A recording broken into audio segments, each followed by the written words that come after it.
Greetings, this is Vane and welcome back to Let's Play Warhammer 40,000 Gladius, Relics of War. So let's end our turn.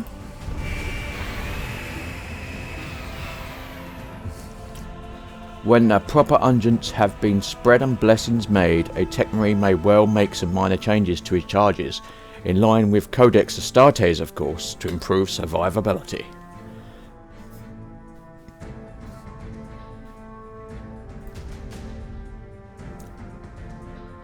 The bunkers are built and an ancient tech marine prepares the machine rights that will trigger the device.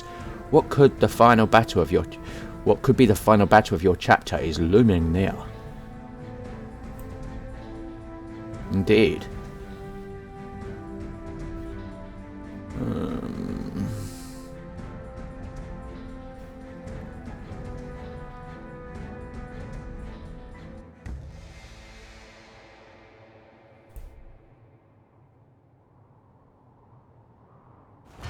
Okay. Let's deploy you.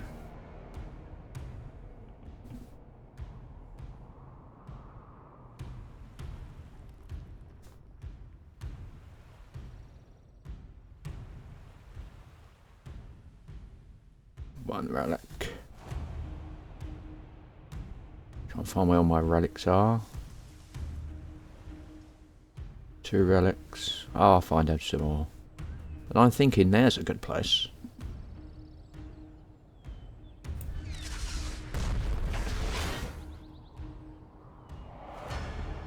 Secure that fortress and protects that relic. Not that it does much, but I get the feeling that protecting it might be a good idea. That's all I'm going to say.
Okay. Sort of our cities, what have we got? We want a launch pad, don't we?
So let's see what we got. Multi-melters.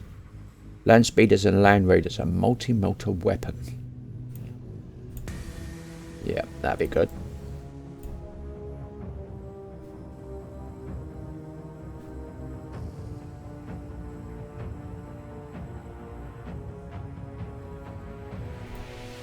In that case, I'll probably switch you out to another land raider, the land speeder then.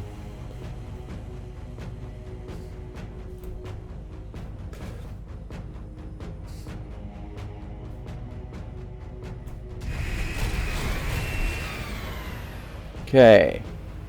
Melter weapons are lethal anti-armor guns, most effective at very short range. When fired, the superheating of the air produces a distinctive and sinister hiss.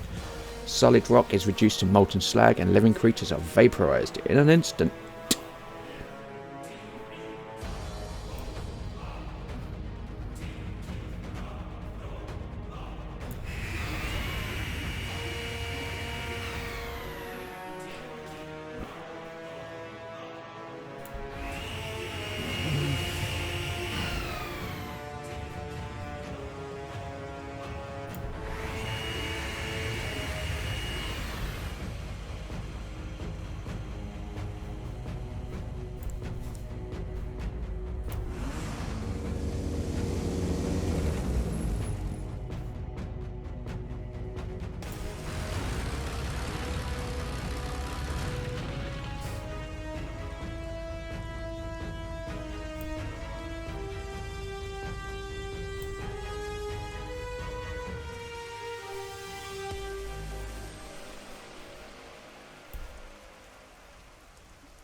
Exterminators.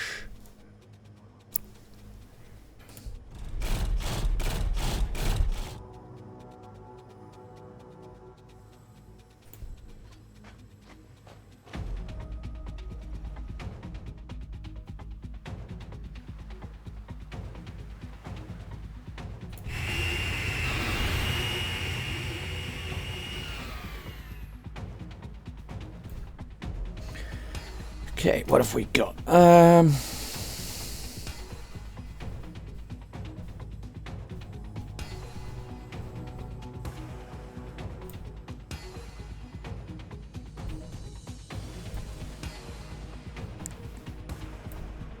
See, what have we got? Orbital deployment grants units the ability to deploy via drop pod to anywhere on the battlefield. Grants ground vehicles the ability to launch a smoke screen, increases range damage reduction. Okay. I think we're going to go with some orbital deployment.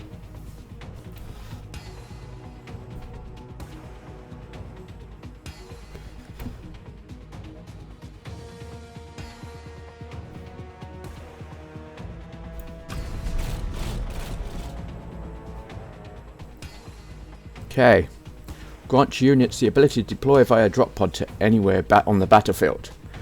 Some units make their way to battle via tunneling, teleportation, flying, or some other extraordinary means which allows them to appear in the thick of the fighting. Now you must prepare for death. This is Chapter 6, the Rites of Passage. The Marines pray, apply purity seals, practice in the firing ranges, and do whatever comes naturally for those preparing to die. No one knows what will happen when you trigger the device, save that it is unlikely that anyone will survive, and that everything else on the planet will try to stop you. The Master of the Forge studies an ancient lock carefully. His cybernetic eyes are roving over the device's ornate surface. Then his sore arm comes down and he carefully bisects the lock. Immediately a keening noise begins, getting louder and louder. The tech marine nods in your direction. The device is ready for activation. Okay. Activate Exterminator's device and we get Last Stand. Increases the morale of all Space Marine units. Well, that's easy enough to do. Let's activate you.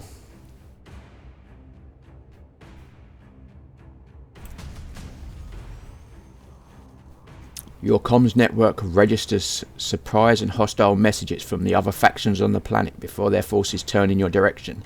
Meanwhile, legions of mindless Necron units are crawling out the planet's surface, all heading towards the fortress. No Marine has faced such a force and lived. This will be a worthy death for the chapter. Survive for 20 terms and keep control of the Exterminator's device. We get 200 influence. Okay. And we'll have units all over the shop. Yeah.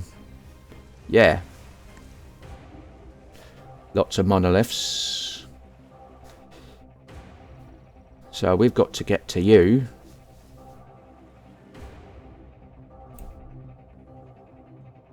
Annihilation Barge.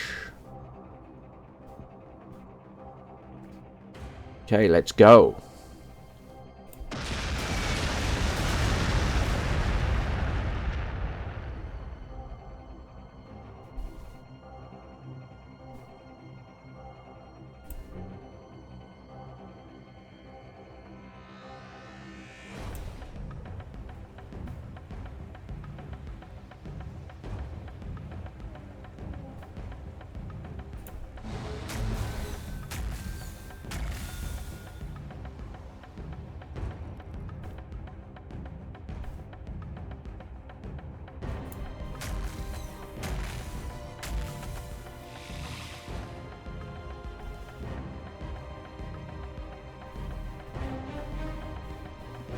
Canoptic Scarabs.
taken hold.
Okay, what have we got? 25. Well, for a start, we need more power. Can we have more power, please?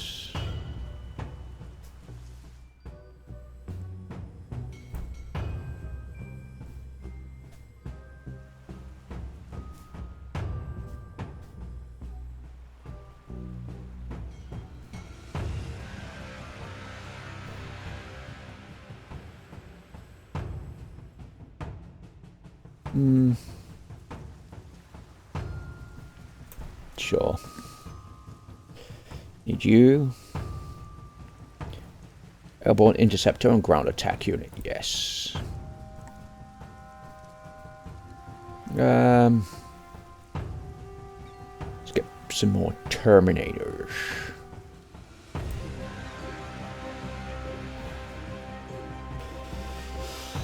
See what we got. Tomb Blades.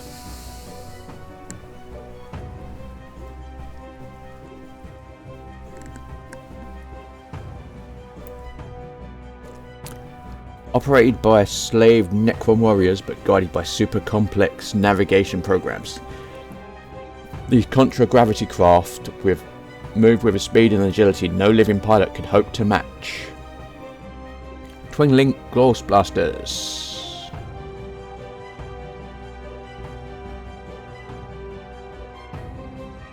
See, extra vehicle armor, jet bike.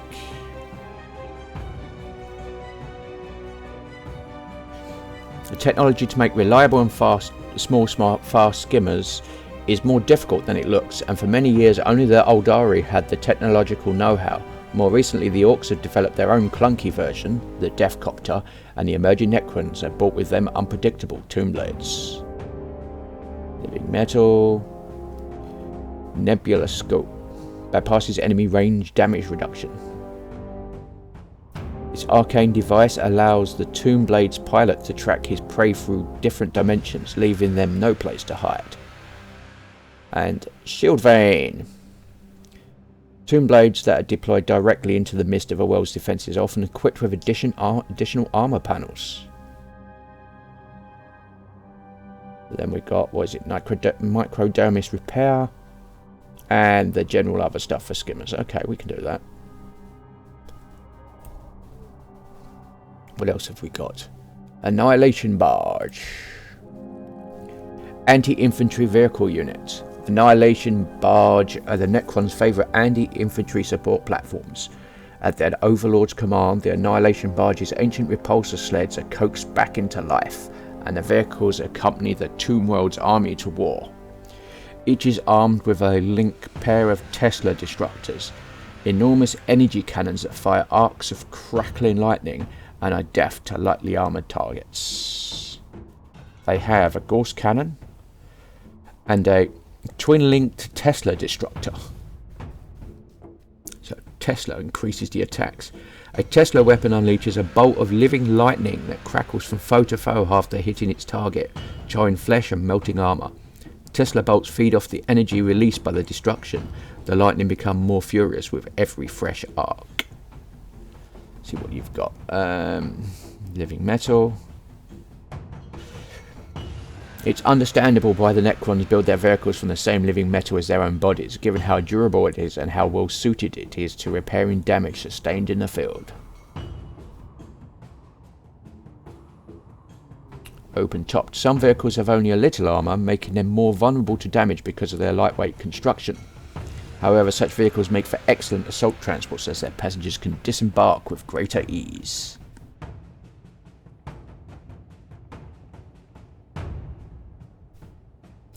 Some highly advanced vehicles are fitted with anti-gravity drives that allow them to skim swiftly over tough terrain and intervene in troops, making them perfect for surprise flanking attacks. Okay. What else have we got? Monolith. Heavily armed and armoured skimmer units with an eternity gate. The monolith is an ancient war monument of unimaginable destructive potential. When its massive silhouette looms over the battlefield, it will lay waste to entire armies with strobing torrents of goose fire and the deafening crack of its particle whip. Weapons, particle whip. Large blast, ordnance. These weapons emit a stream of minuscule antimatter particles that detonate upon contact with their target. They are incredibly reliable, needing only enough energy to maintain the containment field that prevents the antimatter from detonating within the weapon's own firing mechanism. Okay, they have the Eternity Gate. Necron units can teleport to adjacent tiles. A monolith's Eternity Gate is a dimensional corridor between the battlefield and a tomb world, allowing legions of Necron warriors to cross vast distances and enter the fray with a single step. Okay. Gauss Flux Arc. Okay. So basically it's an active use Gauss weapon that does 3 times 4 attacks. That's 12 attacks. Ouch. Okay. What else have we got? Canoptek Scarabs. Close combat swarm unit that overwhelms the enemy with large numbers. The Canoptek Scarabs sweep across the battlefield in vast undulating swarms that devour all in their path. Mindless feeding machines, the Scarabs are constructs designed to break down matter into raw energy that can then be woven into fresh forms. Within the confines of a tomb, this process is one of clearing and manufacture, but on the battlefield it's a powerful force for destruction. A close combat weapon. They're fearless. Okay, Entropic Strike scales the minimum damage of the hit points of the targets. Swarms. Damage taken is spread evenly across the whole unit group, but the group takes additional hits against blast and template weapons. Okay. These creatures are so multitudinous that they cannot be picked out individually and must be fought as a group. Okay. So a Triarch Stalker. Versatile walker unit that on attacking relays its target to allied Necrons for increased ranged accuracy. Like an enormous spider, a Triarch Stalker looms over the battlefield. Its devastating weaponry are directed by a high-ranking Triarch Praetorian. When a Triarch Stalker advances, it does so with a speed and surety that belies its jerking gait. Indeed, it can cover all manner of terrain with deftness and precision seldom found in the walkers of less advanced races. Heat ray focused. Okay. The heat ray is a multitudinous fusion weapon whose focus blast can slice an enemy tank in half from end to end.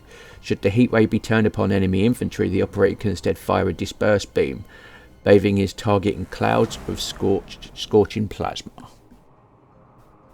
See, targeting relay. Temporarily increases the range accuracy of Necrons against the target unit. Triarch Stalkers might appear fragile, but their unique quantum shielding keeps them in one piece, in order that their targeting relay can amplify the firepower of nearby Necrons. Okay. What's this? Cycle weapon. So the Heatray is a multi-purpose fusion weapon whose focus blast can slice an enemy tank in half from end to end. Should the Heatray be turned upon enemy infantry, the operator can instead fire a dispersed beam, bathing his targets in clouds of scorching plasma. So is there anything else we've discovered? No. Choose research. Let's get the smoke launcher going. Exit the city. And I'm going to leave it there because the war for this part of Gladius has just begun, and well, it is going to be interesting, to say the least. So this has been Vane doing a Let's Play Warhammer 40,000 Gladius, Relics of War. If you like what you're seeing here, be sure to like, subscribe, share and comment. Please consider sponsoring me on Patreon, and until next time, goodbye.